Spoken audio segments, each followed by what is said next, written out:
Well, welcome everybody that's here. Welcome to our fourth virtual tasting. I'm your host. I'm Robbie Young, fifth generation of the Robert Young family. And then Matt Michael, our winemaker, which you can see right up here at the top as well. So we'll be taking care of you guys today. And we are going to be showcasing our 2018, I believe, Viognier and 2019 Melon. And then also we're going to step into a series we're calling Wine One-on-One with our winemaker, which we're just going to, or he will elaborate on all your questions. So if you have any questions regarding any of the wines or any of the winemaking or anything about us, feel free to write them down or keep them playing in your head, and we'll have some time for Matt to answer them for you. And you can also send those in the chat room, and I'll ask those to Matt later. Yes, awesome. Another thing, we're going to be featuring our 6-bottle summer fun pack, which is an assortment of white wines for this summertime, which you guys are going to love. And that is our 2 Chardonnays you're very familiar with, our AB Chardonnay Clone. And then we have a Rosé, Sauv Blanc, and then the Viognier and Melon we will be talking about today.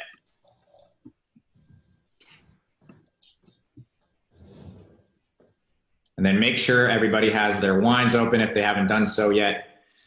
This is meant to be very fun, a bit educational as well. And then before we go any further, I'm going to touch on our next tasting, which is next Wednesday at 3 o'clock Pacific time. And that's going to be all about Cabernet. So mainly focusing on our Bob's Burn Pile, which all of you love so much, especially our members. And then we'll touch on our Alexander Valley Cab, our Scion, our Silas and Thomas Meeks Cabernet, which are a couple new wines that we're adding to our portfolio. And we do have a few specials on those later that we'll touch upon towards the end of the tasting.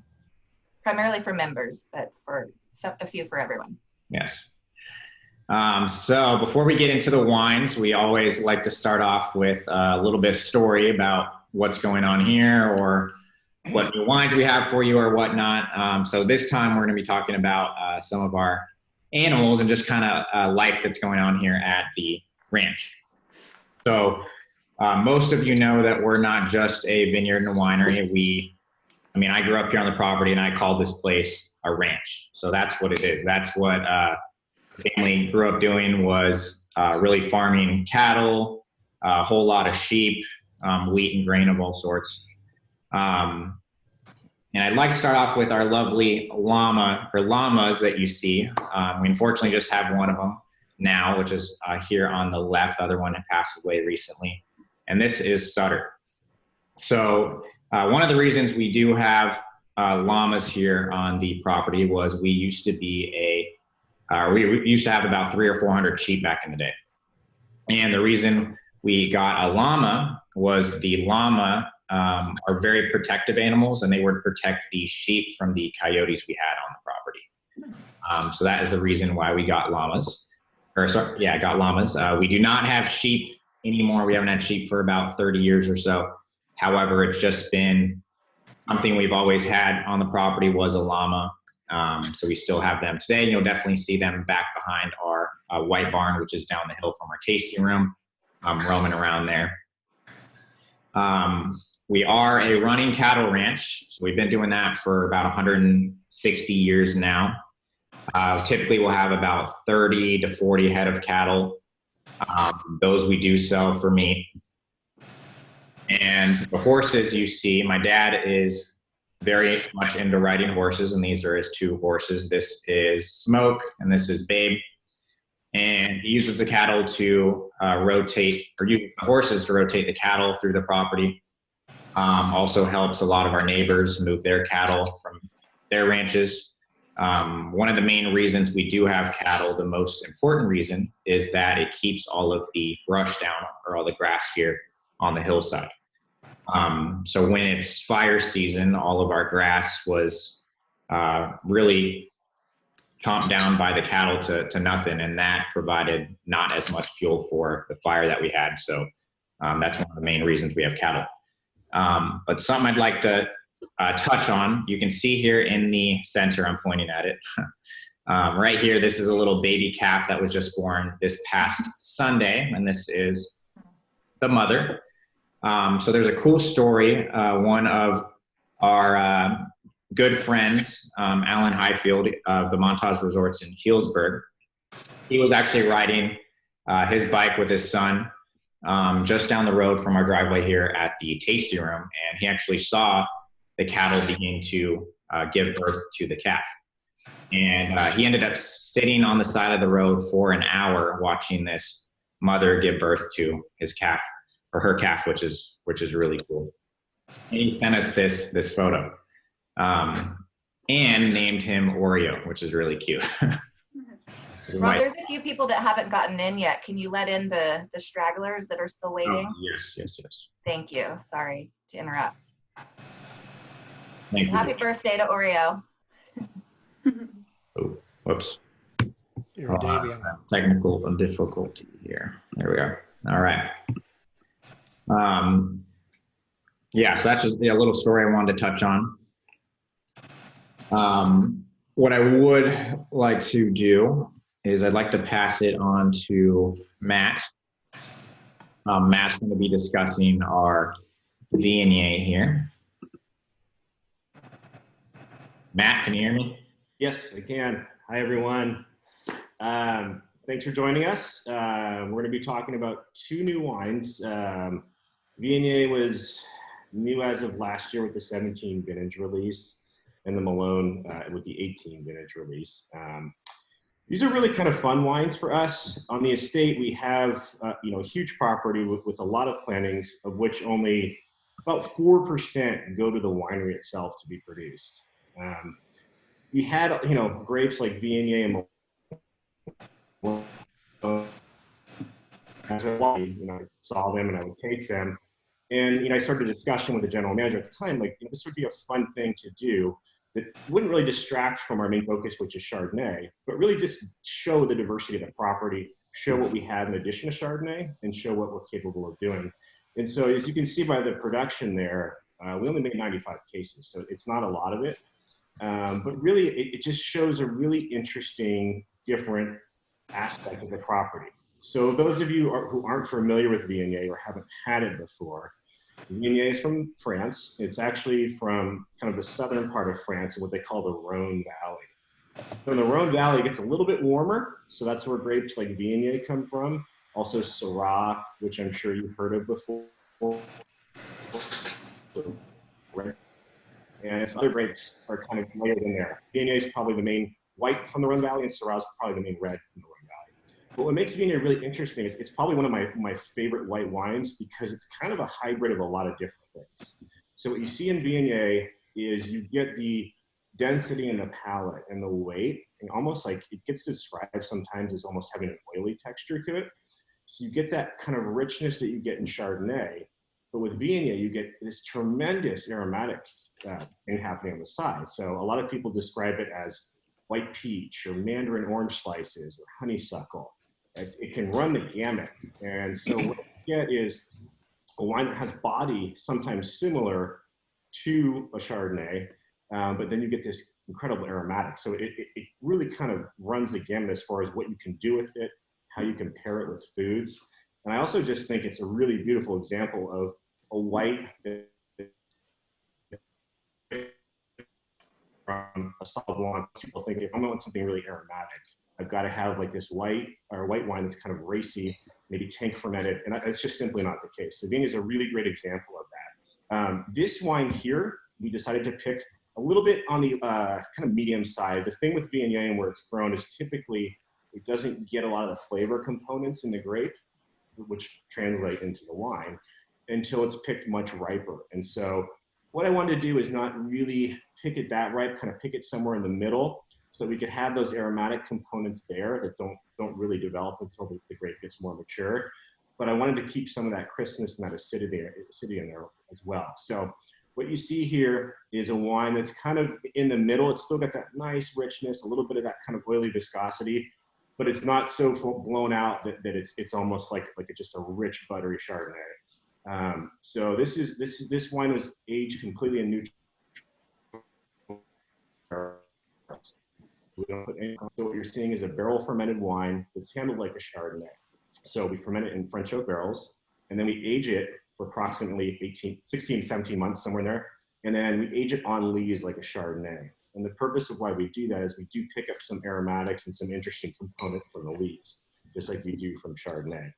And so what you see at the end is this really interesting wine that you're expecting something to be maybe not that aromatic, and when you put it up to your nose, you're like, oh, there's a lot going on here. And then you put it in your mouth, and it's got that body that you're not expecting from a wine of that aroma complexity. So that's the Viognier. It's a really fun wine. If you haven't had Viogniers, I recommend to try ours, drink it, but also expand your portfolio with some other ones. It's a very interesting wine. Any questions, Lindsay, from anyone about the Viognier? Not so far, but maybe you would want to go into a little bit of what on lees means. Yeah. So aging on lees, essentially lees are, the best way I can describe it, and this will get in a talk that we're going to have later about what the term racking is. But if you've ever fresh squeezed juice and then put it in a glass jar and put it in your refrigerator, and then you've come back a couple hours later, all of the sediment in that fresh squeezed juice ends up at the bottom of that glass jar. And then you have the juice on top. So in a really kind of simplified way, that's what lees are. It's the sediment, it's the kind of the yeast cells that were there in fermentation at the bottom. So lees has a number of important things, particularly in white wines. And so it can be quite thick. It can be quite dense by the end of a year and a half aging in barrel. But what it really does is it helps wine because it's oxygen. So you'll see a lot of people when they top barrels up, they'll stir the barrels. And what they're doing is they're actually kicking that sediment back up into the wine. And what happens is it scavenges oxygen, but it also releases little bits of flavor and little bits of complexity in the wine. And over the course of 16 months, that really starts to intensify. It creates this depth in the palate. So lees is really an interesting tool, particularly in Burgundian winemaking. So think Chardonnay, Pinot Noir. Those are varieties that really rely heavily on lees and aging on lees. Great. So maybe that's a good time to go into Gary's question. Where did Viognier come from? How did it get popular? Is it popular? It is, but Viogniers, there's something about the Rhone region. I love Rhone varietals. So if you missed in the beginning, Viogniers from the Rhone Valley in France. And it's really hard to say how, no one can view of how these particular areas in France came upon these particular varieties. I think it's a long history of people trading cuttings and trading grape cuttings and planting things and then seeing if they worked and seeing if they worked with that climate. And this happened over millennia. And on top of that, you have these monks that are crossing varietals, because that's where a lot of the French things were happening. So they were crossing varietals, planting vineyards. And it was this long time kind of process to get to where these regions settled on certain grape varieties. Now here it seems kind of trivial because we just plant whatever we want, wherever we want. And if it works, it works. And if it doesn't, it doesn't. But this happened over a long period of time. And in some areas, it's actually illegal to plant certain varieties in France. And it's actually some like Viognier in the Coudreau, I don't know how to say it. That's the variety that can be planted there. It's illegal to plant anything else. So they have very different restrictions, and it's all based on what they feel gives the best expression to the grape. So Viognier has a long history there, but no one quite knows how it settled there. And it probably has the process of a lot of different things over a long history crossing together. Got it. Okay. And another question from another Matt is shelf life. And we'll probably get that on the Melon as well. Obviously, we talk about that a lot in the tasting room for our Chardonnays. But yeah. Yeah, so I think the Viognier is probably good for 3 to 5 years. This is a new one for us as far as we've only been making it for 2 years. So I think we'll really learn as we go as well. One of the things that makes Viognier capable of aging like a Chardonnay is that we do age it on the lees. So wines that aren't aged on the lees, like Sauvignon Blanc, for instance, you don't see a lot of Sauvignon Blancs that age long in general anyways, but those are some of the factors that play into it. When you have these wines that have been really a lot of components inside their structure that help them absorb oxygen and age longer. So Viognier would probably, I'd say, be good for 3 to 5 years. And then as we get a history with this, we'll know a little bit longer, better what it's capable of. Got it. Okay. And I apologize if I asked you to repeat something. Your video's skipping a little bit. So just letting you know. And then another question is, let's see, Gary or Bill and Andrea would like to know pairings, food pairings. What are your thoughts on Viognier food pairings? Yeah, Viognier is one of those ones that you'll see a lot with Asian food, particularly spicy Asian food, because of the aromatic components on it. There's also, wide variety of seafood and shellfish. You almost can't go wrong with that. And think of cheeses, both soft cheeses and hard cheeses. The nature of it, the viscosity of it, and the aromatic components just allow a lot of those food things to work well together. It's almost a little bit more versatile, I believe, than Chardonnay is with that aspect. Very cool. Yeah, it'll be nice once we open up again, because we'll have to go through the process of updating our Scion experience with new cheeses. So tough job. All right, you guys ready to move on to the Melon? Yes. Okay. Melon. So this is one that's interesting, and we actually are one of the only people in California that I'm aware of. There's probably a few other niche vineyards out there that have it, but as far as the official kind of like grape vineyard reports go, there's almost none of it planted in the state. There's a little bit planted in Oregon. Melon's official name, if you go down to the varietal aspect down there, and I'm horrible with French, but that last part that's in parentheses, that's its actual full name, and that translates to Melon of Burgundy. So it was actually very widely planted in Burgundy, along with some of the more familiar grapes, Pinot Noir and Chardonnay and Pinot Meunier. And at some decided to pretty average wine in Burgundy, they banned it. So it's illegal to plant it there. It's illegal to grow it there. One of the interesting characteristics, non-wine related about Melon, is it's very cold-hardy, very frost-resistant. So after a few pretty bad winters in France, they decided they were going to give a shot to Melon in the Loire Valley. So the Loire Valley is kind of like if you're looking at face on at a map of France, you've got Burgundy on the eastern kind of middle part below Paris, and then you've got the Loire on the Atlantic over here to the left. And so it's kind of similar plain, can be quite cold. And so this grape is kind of the grape of the Loire Valley for whites. And it's also known as a wine called Muscadet over there. So if you've ever seen a Muscadet, that's a Melon. What's interesting about Melon is that it was also the #1 grape that they made cognac out of. So they planted a lot of Melon for cognac purposes. If that's still, but originally not the case. It can be somewhat neutral from what I've read, but in the right areas with the right kind of soil and the right climate, we can get some interesting characteristics out of it. Now, how they handle this wine in France, and so I don't have any template on how to make this because there's just no one who's making it. So I started looking back in the literature and started seeing what people were doing. And what people do is they barrel age it like a Chardonnay on lees. But what I found making ours is that there's this really interesting kind of freshness to it, and I didn't want to lose that. So we decided not to do a full 16 months in barrel, and I really wanted to capture that in the bottling. The longer that you let a wine sit in barrel, you can lose some of those like fresh aromatic components. You gain other things along the way, but you lose some of that freshness. So what you see in Melon is something that has kind of a bright acidity, and it has some interesting kind of apple, there's some of the other, just a little bit of floral notes to it, and a touch of kind of almost almond or almond syrup. It's very different than anything else I've ever made. I think this is a stumper. If you have friends who are really into wine, put a brown bag over it, pour it for them, and say, "What is this?" And people are gonna be totally stumped. It's just one of those wines. So we're really excited about it. I think it just provides a really unique expression, not only of the grape, but also California Melon, which there's very little of. And it's one of those wines that just pairs well with a lot of foods, particularly on the Sauvignon Blanc line of thing.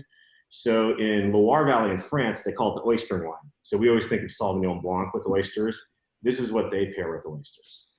So it's a very unique wine in that aspect. Some of the other foods that you can pair with, scallops cooked in like a white wine sauce, goat cheese with arugula, because arugula's got that little pepper note to it, maybe some lentil soup, but it's got this kind of, it can weave in that fabric as well. So it's not rich and buttery like a Chardonnay. It's really heavy and can be a little bit on the denser side. This is a more versatile, I'd say, pair with seafood, and especially things that are lighter bodied. I think of even like a light whitefish, flaky whitefish. So essentially, this is kind of one of those unique wines. As you can see within 92 cases, not a lot of it. And this is one of those ones that you're just not going to see out there at all. So it's one that's going to be fun to grab a hold of, try it, see if you like it. I love it. I think it's a very interesting twist on what white wines can do, particularly varietals that we're not as familiar with. And the one thing I'll say is that people are always nervous to try wines that they haven't heard of before. And they want to compare it to other varietals. Well, is it like a Chardonnay? Is it like a Sauvignon Blanc? Part of the beauty of this is that no variety is really like any other variety. So you have to try and see if you like what it's doing, or if you don't. And if you don't, it's okay. Just move on to the next one. But some of the best wines I've ever had and experience I've ever had, just by trying varieties I was completely unfamiliar with, and just expanding my horizons. So this is definitely a good one to do that with. Very cool. Thank you for that. And we were originally going to have an oyster party at Hog Island Oysters. So hopefully we can do that at some point, whether we all go out there or have them come to us. But I guess maybe this is a question more for Robbie. Do either of you know why the family started growing Melon, if it's so so unique? I do not know like why my grandfather and my uncle Jim decided to plant that. I think it was something that maybe back in the day, I think with the sweet wines, when those were a little bit more popular, maybe he was thinking about experimenting with the Melon and making a sweet wine with that. But I think just to experiment, just to see what the property could do. And kind of just now we're very thankful that he did plant that, because now we're able to make this wine that I have never ever seen in my entire life other than here, which is really, really cool. Very cool. And Matt, is the shelf life similar to the Viognier with the 3 to 5 years? I would probably put this more, the style that we make it in, bottled early. I'd probably put this in the 1 to 2 year range. Okay. Yeah, it just doesn't have that kind of lees contact and aging that would kind of push it out to another level. Got it. And right now we do still have a little bit of the 18 left, and we do have available the 19 as well. This is more of a general question, Matt. Who do we sell primarily our grapes to each year? I know those contracts often change, but specifically these more unique varietals, do we sell them off? Do we keep them all? You know, it varies from year to year. You know, our contracts, there are a few big wineries that we have. Those things tend to rotate a lot, and it's based on their programs and their demand. But what we see a lot of is these smaller ones. The Melon we only have 3 rows of. And so what I'm thinking, and I didn't want to jump in, Rob, but a lot of times, and this is actually quite common, it's kind of like the dirty little secret of vineyard nurseries that they don't need to be a secret, is that they'll get a bunch of cuttings and they'll propagate them, and the cuttings will all be made out to be a certain varietal. And then a vineyard will get planted to these cuttings, and then all of a sudden, you know, when they get up and trained up and on the trellis, they'll realize that maybe these 2 rows don't quite look like the rest of the block. And then someone will come out and identify them, like, actually, that's Melon, what you have there. So I'm kind of guessing that that's probably what happened, is that those cuttings were probably meant to not be mixed up in that vineyard, and they ended up getting there. I don't have confirmation, but it's actually quite common. You'll see it a lot in vineyards where you'll walk on the vine change, and you think you're in Cabernet, and all of a sudden you're in Melon, and they're like, yeah, we noticed that. We've identified it now. So it's a quite common thing. I just find it interesting that it happened, if it did, with Melon and not a more common varietal. Got it. Okay. I think now, unless anyone has any other questions on the Melon or Viognier, certainly feel free to ask. And also feel free to put your video on, put your microphone on. If you have a question, you may certainly just ask it or ask in the chat room. But let's move on to Wine 101 with the Winemaker. Cool. Which we've already started.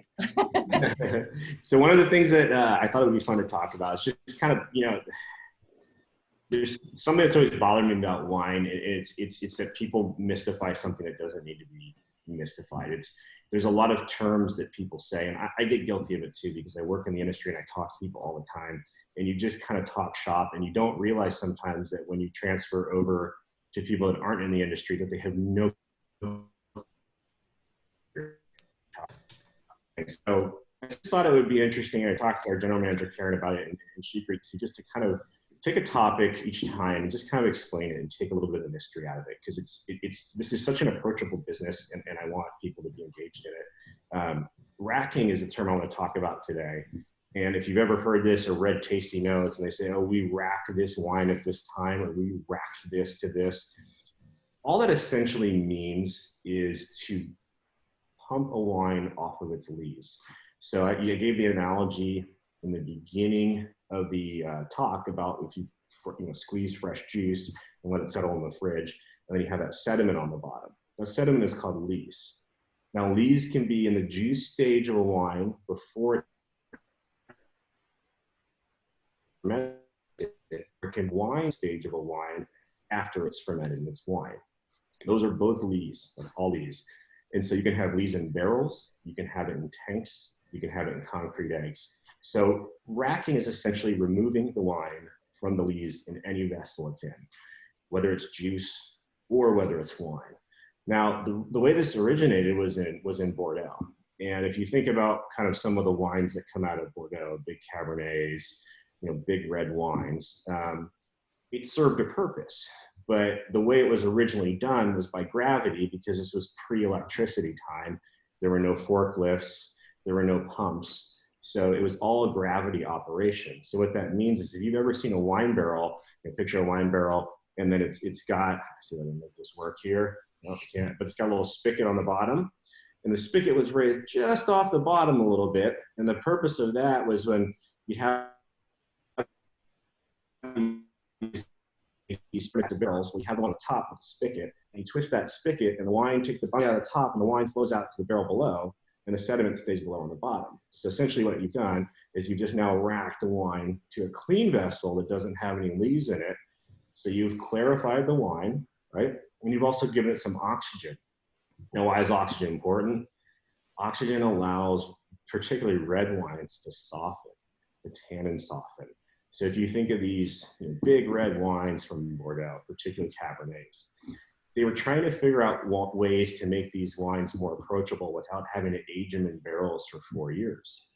So at some point, someone came up with the idea, well, why don't I just kind of put this spigot here, and we can get the wine a little cleaner, get it off its sediment or its lees, and also give it some oxygen. So in the process, they realized when they were doing that these wines were softening up. The wine there's probably half the people weren't racking and half the people were. And they started comparing the wines. And the wines that were getting racked, probably showed better because the tannins had some oxygen and the wines were softening. And so it became sort of something that probably originally started as an experiment that became common practice. Now, if you think about the wines in France, they have to pick those at the end of the growing season, okay? Because they really don't get enough heat to get things to the level of sugar ripeness that we can here. So if you ever see what they pick their Cabernets at, it's 21 bricks, 22 bricks. Equivalent here when we pick our Cabernets is 25, 24 and a half, sometimes 26, depending on the season. But what that extra little bit of sugar in ripeness indicates is that our tannins are fully ripe, so we don't need as much of that oxygen to help push them along and age them faster. They're almost picking to the point where almost a little on the green side, or maybe not fully ripe depending on the vintage. And so what that means is those wines need that oxygen, need that to push them along. So essentially, racking serves that purpose. It also serves the purpose of getting it off of the sediment or lees. And the sediment or the lees in a wine can give you off components or off flavors sometimes. And so by doing those two things, you essentially alleviate the off flavor, off component part, but you also help the wine pick up oxygen, which allows it to kind of freshen up and evolve tannin wise. So there's many times you can do this. You can do it in barrel, tank. We do it several times throughout the year, and it depends on the varietal. But in a nutshell, that's what racking is. So when someone talks to you about racking now, or you hear notes, you're gonna, I know exactly what that is and what it's for. And if you see something that says racking off lees, now you'll know what lees are, hopefully in juice and wine stage. And you'll know very small part of the winemaking process. So hopefully you walk away with something interesting today that you can talk to your friends about and they'll think you're smart now. Thanks, Matt. Yeah, so it's neat that we have 6 wines available this summer, including the rosé. If we had the barrel select available, it would be 7 wines. So Gary's actually asking if you could talk a little bit about the Sauvignon Blanc. I don't think we touched upon that much, and that's one of our 6 summer fun pack wines. Yeah, for sure. The Sauvignon Blanc has probably been the wine that's been the most work in progress for me, because I had a lot of experience with Sauvignon Blanc in the past, but it's a very difficult wine to make. Sauvignon Blanc is one of the only grape varietals that has a particular part of its chemistry that doesn't respond really well when you oxygenate the juice. So when you bring the fruit in and you crush the fruit and it releases the juice, if there's a lot of oxygen in that process, that's the wine. So you really have to protect the juice from oxygen if you want to make what you would consider to be a Sauvignon Blanc that you would get in restaurants or stores. But that process is very difficult to execute with a new winery that you haven't worked with before with new equipment. So it took me a few years to kind of figure out, this is by far the best Sauvignon Blanc that we've made in the 3 years that we've made it here. It really was trying to dial in that kind of infrastructure of getting the grapes through that first part of the process and minimizing the oxygen pickup. So what you get is something that has really nice acidity, bright, and that classic kind of passion fruit, floral, citrus, grapefruit notes, and it's really got an expressiveness to it that I would identify as exactly what a Sauvignon Blanc should be. I think the site here is a beautiful site for it. Sauvignon Blanc is something that responds particularly well to warm weather, and it can tend to ripen quite quickly. So if you have those conditions, you can make a really nice Sauvignon Blanc. Then it's just controlling the process along the way. So I think this is going to be a really special Sauvignon Blanc for the winery. I'm looking forward to you guys trying it and giving me your feedback as well. Wonderful, thank you. Well, sticking with the Wine 101 theme, I noticed on the Melon that we make about 95 cases. We get the question often in the tasting room what that equates to in barrels. Can you discuss that a little bit for us, please? Yeah. So it's pretty. There's actually it's a really straightforward thing. So 1 barrel is about 25 cases of wine, give or take. So it works out almost exactly that. In production, we have a little bit of losses, so we usually kind of round it down to 23 cases. But initially, when you make 1 barrel and fill it, just pure wine, about 25 cases. So it's a nice even break. So if you have 4 barrels, 100 cases. So you can see it with each one of these Viognier Melon was about 4 barrels of wine. Great. And about how much of the Sauvignon Blanc is made? We have Pam asking that question. We did, I think this year we did about 300 cases of Sauvignon Blanc. So we did a nice little step up on it. So it should hopefully be available for the warm months coming up. I just opened one the other day, and it is really, really nice right now. It's really expressing itself, super aromatic. It just is going to be a fun one, especially when the weather starts to dial up and everyone's stuck on their patios. You can't go out anywhere. This is going to be the one that's going to really, really be nice in the afternoon. Awesome. Does anyone have any questions that they'd like to ask? Well, yeah. What would you say the style of that Sauvignon Blanc is? Is it more on the grassy side, or is it really more crisp, I guess? It's definitely got like a tropical thread through it, but it's not overtly tropical. It's got a crisp, I say, kind of acid-driven profile, but no acidic. You kind of get to that point with Sauvignon Blancs where they become so acidic that you almost have to just exclusively eat them with food, in my opinion, because they just are so. This is not that. It kind of sits right in the middle. It's got a great acid line, but it's got some fleshiness and some depth to the palate, but it's not anywhere close to a Chardonnay or anything along those lines. But you get these super tropical aromatics with some grapefruit, a little bit of citrus in there, I think lemon, lime. But what is really cool is it's barrel fermented, but you would think it was tank fermented because sometimes those barrel fermented Sauvignon Blancs can pick up that weight in the palate that makes them seem like you're trying to hybrid them into something else. This is not that wine. So this is just gonna be one that's fun to drink. You're really gonna enjoy it. So in your process, then, what you're saying is you ferment it into in the barrel and not in the stainless steel tank? Correct. Yeah. So it's a little bit harder to control. Luckily, we have good temperature control in our winery. So I turn the winery down to about 50 degrees when we barrel ferment that, and I fill the barrels about half full. Oh, really? Yeah. If you fill them all the way full, the ferments get too hot, and then they start expressing different aromatics. So the barrel's only about 30 gallons full during fermentation. Helps control the temperature on them. You get a nice, steady, even ferment without the wines peaking too hot during the middle of fermentation. And so what you really get is this really consistent kind of flavor and aromatic component. If Sauvignon Blanc gets too hot during the fermentation, you can almost kind of blow all of that interest out of the wine as it's fermenting. People don't realize this, and they're usually just completely shocked when they see it. But when you have a tank of white wine fermenting in mid-fermentation, there's no skins like red wine. So if you look over the top of it, it looks like a boiling, rolling cauldron in there. And that's all the CO2 that's coming out and escaping. The wine's literally turning over all the time, like as if you boiled water. And so that has a lot of energy from the yeast. There's so many yeast cells in there that are fermenting, so it can really build heat as well. So if you didn't have some way to control the temperature and keep it at a certain temperature, the heat builds, and then it kind of blows off all of the interesting aromatics that you would want in a wine. So we really have to control the temperature, whether it's in tank or in barrel. So this is a barrel ferment. I just like barrel fermenting white wines in general better because I think there's more interest there. So that's why I choose to go that route with it. Right on. Matt, a couple of more personal questions for you. A, what is your favorite wine to make?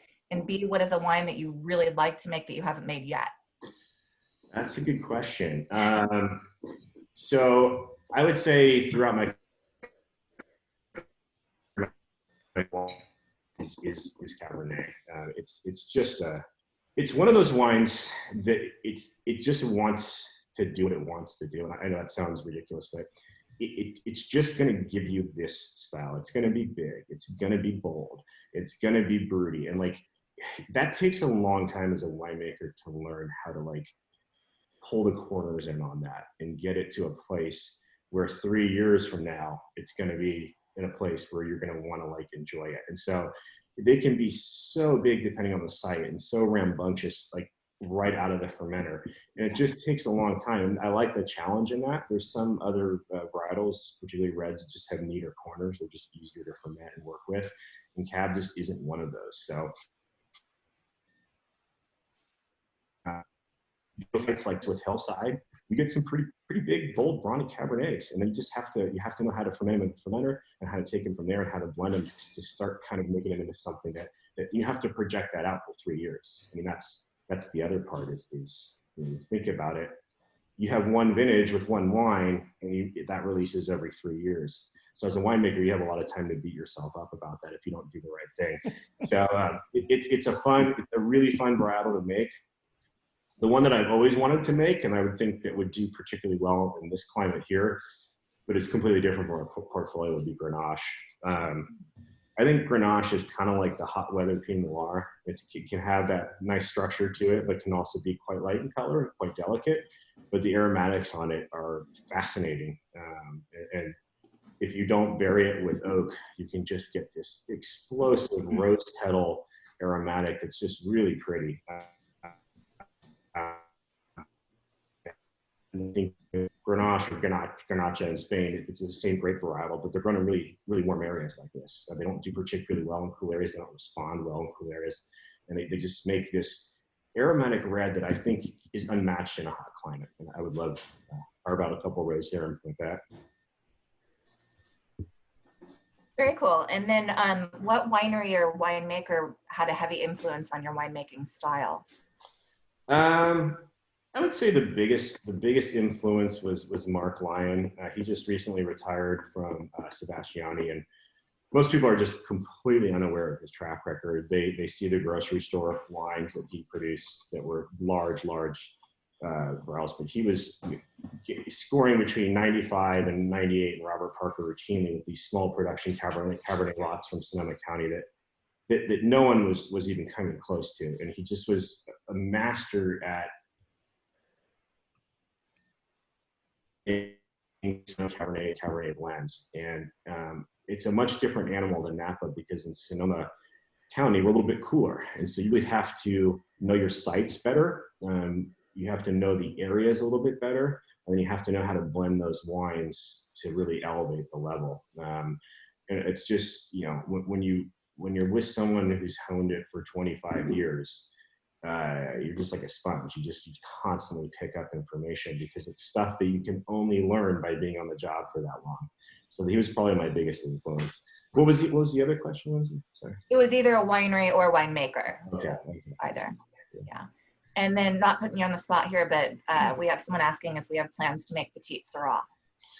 You know, we had talked about that a little bit, because Petite Syrah is a really versatile blender. It's probably my favorite blender. It also makes a really, really nice wine. If people aren't familiar with Petite Syrah, it's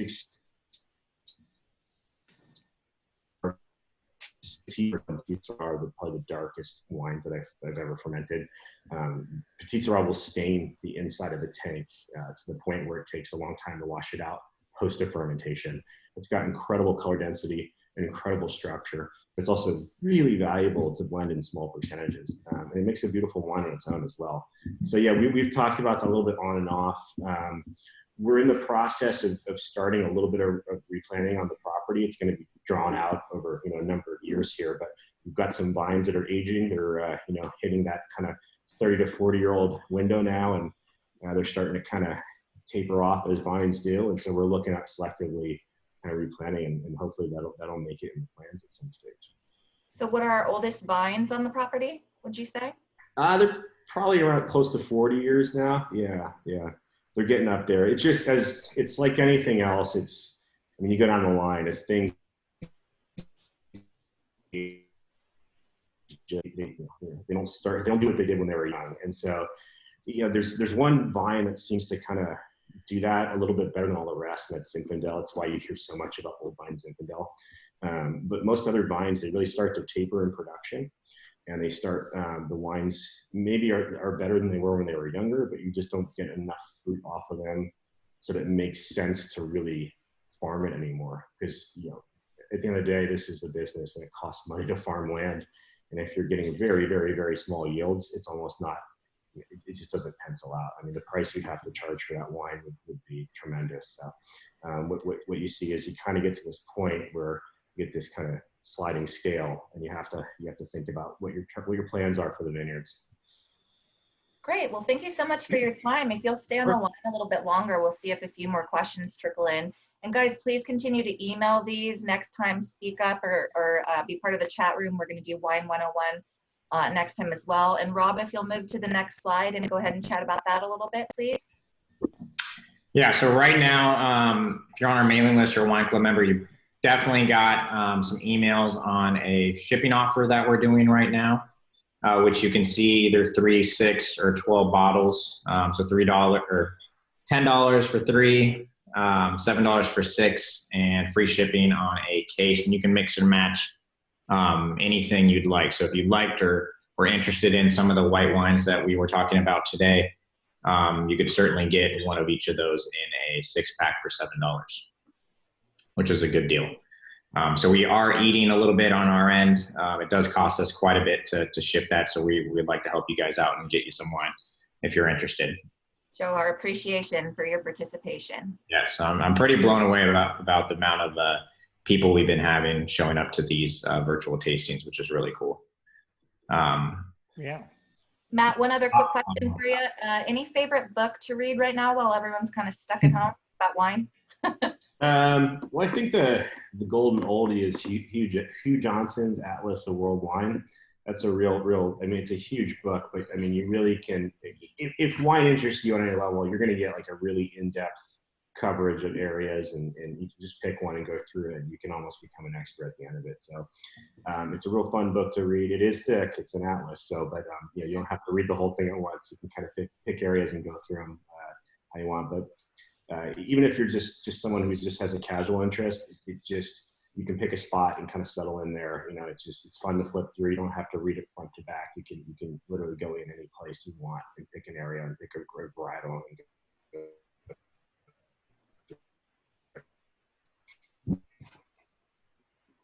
Great, thank you for that. You want to? I got a question for Matt before we get too far off the white wines.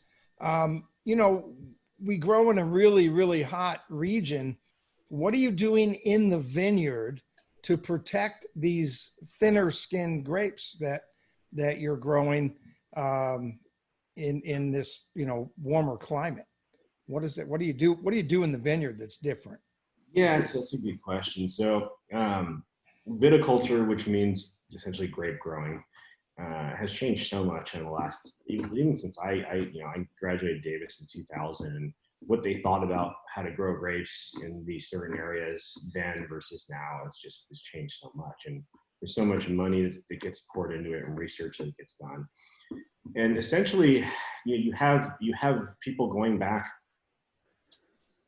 to what they did in the old days.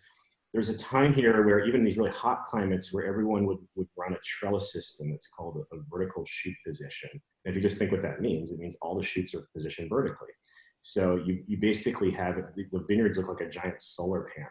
So you go by, the vines are straight up and the next row straight up and so on. But that doesn't do a whole lot to protect the area where the fruit is, which is right along that cordon, the piece of wood, because everything's positioned up. So what they realize in these warmer climates is that, you know, that may be good for a cooler climate like Russian River or areas along the coast, but in these warmer climates, you actually want to protect the fruit, right? Because not only is the fruit capable of being burned by the sun, but also too much sunlight on the grape tissue can create bitterness. So particularly in red wines, you can get bitterness with too much sun contact. So if you relax the canopy, instead of it being straight up, you relax it like this a little bit, then you have these shoots that come on. You can really time the lighting of the day. So particularly you often hear people will, oh, we leafed one side of the canopy. And what that means is that they're exposing the sunlight to the morning side of the vines or the morning side of the fruit. And then they protect the afternoon side where the sun's hottest. And so what you get is you get sunlight penetration and air into the canopy, which is important to prevent, you know, mildew and fungus and mold. But also you need a little bit of light in there. If you guys have probably never had this, but one of the most interesting viticulture experience I did when I was in Davis was we had wines that were made from a vineyard that was completely shaded. The fruit was shaded, never saw any sunlight. And then wine from vineyards that had leafing done where you could expose it to air and light. And the wines were drastically different. Nothing else changed, just those two components, drastically different. And the wines that were made from shaded fruit tasted green. They tasted like asparagus and straw.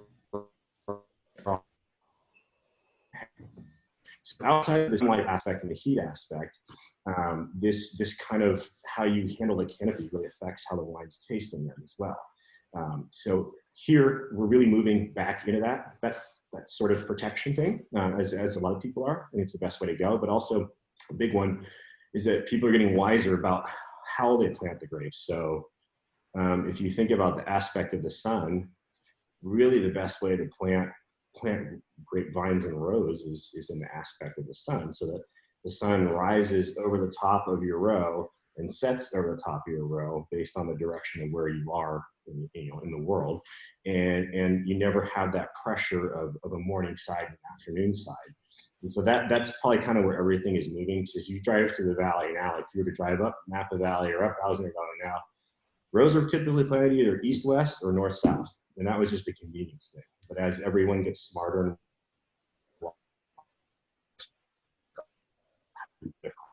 they realize that creates a lot of farming costs downstream that they wouldn't need to do if they just planted in the orientation of the sun.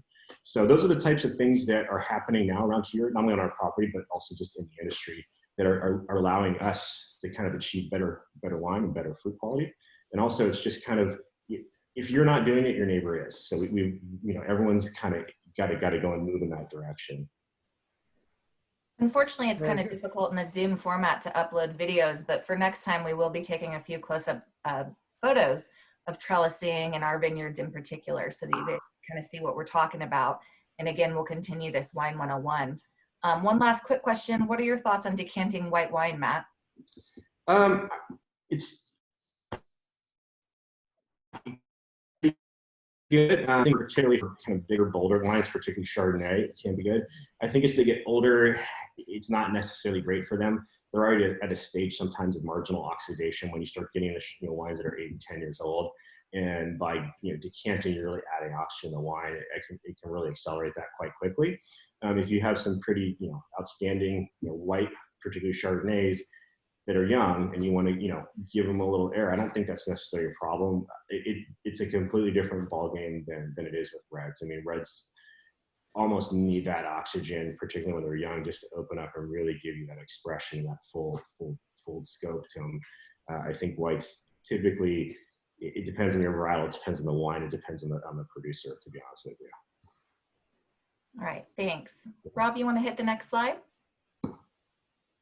All right, guys, so next week we've got the exact day is May 6th, a week from now, 3 p.m. It's all about Cabernet. Our focus is going to be primarily the Bobs, but we're going to also discuss Meeks and Silas, why we offer futures. We're going to talk about some of the different vintages of the Bobs, and we actually still have some 13s and 14s available. So we want to do these just primarily to engage you and have fun and for something to do, in our downtime. But feel free to give us a call or shoot me an email if you have questions or would like to make a purchase.